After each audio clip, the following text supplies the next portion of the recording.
হাদিস আসছে ইবনু মাজাহ শরীফে যে কি পরিমাণ মানুষকে ক্ষমা করেন এই রজনীতে, এই ব্যাপারে একটা হাদিস আসছে। এই হাদিসখানা হলো 1389 নম্বর হাদিস। রাসূলুল্লাহ সাল্লাল্লাহু আলাইহি ওয়াসাল্লাম বলেছেন, ফায়াগফিরুলি লি আকসারা মিন আদাদি শারি গনামি কালবিন। সুবহানাল্লাহ বলেন। ওই সময়ে একটা গোত্র ছিল, যেই গোত্রের নাম হলো কালব গোত্র। কি নাম বলেন? কালব, কাপ লাম্বা, কালব গোত্র। ওই কালব গোত্রের মানুষের সবাই অভ্যাস ছিল সমানে তারা বকরি পালত।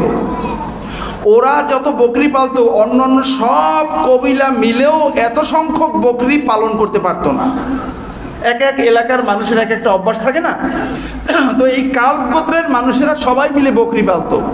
নবীজি আমার বলেন, ওই কালব গোত্রের সব মানুষেরা মিলে যতগুলো বকরি পালে, এই সব বকরিগুলোর মাঝে যতগুলো পশম আছে ওই সংখ্যা বরাবর উম্মতকে আল্লাহ তাআলা এই রজনীতে ক্ষমা করে দেন। আচ্ছা বলুন, এই হাদিসকেও দঈফ বলে, এটাও দঈফ মানলাম। এখানে বলা হয়েছে কি গনামি কালবিন, একটু খেয়াল করে শুনবেন। ঘুমাচ্ছেন তো ইনশাল্লাহ? শুনছেন তো?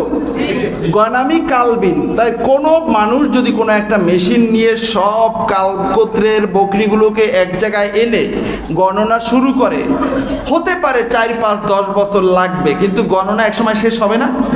এক সময় না এক সময় শেষ হবে, ঠিক কিনা বলেন?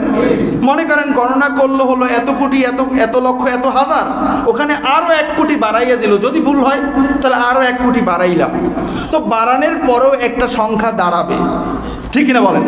একটা সংখ্যা আসবে না? কিন্তু এই হাদিসে বলছে কালব গোত্রের বকরির পশম বরাবর। আর উপরে যেই হাদিস সহিহ, ওই হাদিসে বলা হয়েছে ফায়াগফিরুলি জামিই খালকিহি, আল্লাহর দুনিয়ায় যত সৃষ্টি আছে সব সৃষ্টিকে আল্লাহ ক্ষমা করে দেন। বলুন আল্লাহু আকবার। এই উপরে যেই হাদিস সহিহ, এখানে কি কোনো লিমিট আছে? কোনো লিমিট আছে? তাহলে দঈফ যেটা, দঈফ বললে চিল্লা পাল্লা করো, দঈফের যে সহিহ যেটা, এটা তো আরো মজবুত, ঠিক কিনা বলে? তাহলে ইবাদতের দরকার আছে কি নাই? আছে। কিন্তু মসজিদে তালা লাগাই দেয়, অনেক দেখবেন পত্রিকায় পাওয়া যাবে বা বিভিন্ন সোশ্যাল মিডিয়ায় পাওয়া যাবে, বা আগের দিয়ে ঘোষণা দেয়, খবরদার, খাদেমকে বলে, মোতাল্লিকে বলে, খবরদার এশার পরে আজকের ওই সুন্নাত বেতের এটাও এখানে পড়ার দরকার নাই, তাড়াতাড়ি যাও তালা লাগাই দাও মসজিদে। আছে না? বাংলাদেশে অনেক মসজিদ আছে।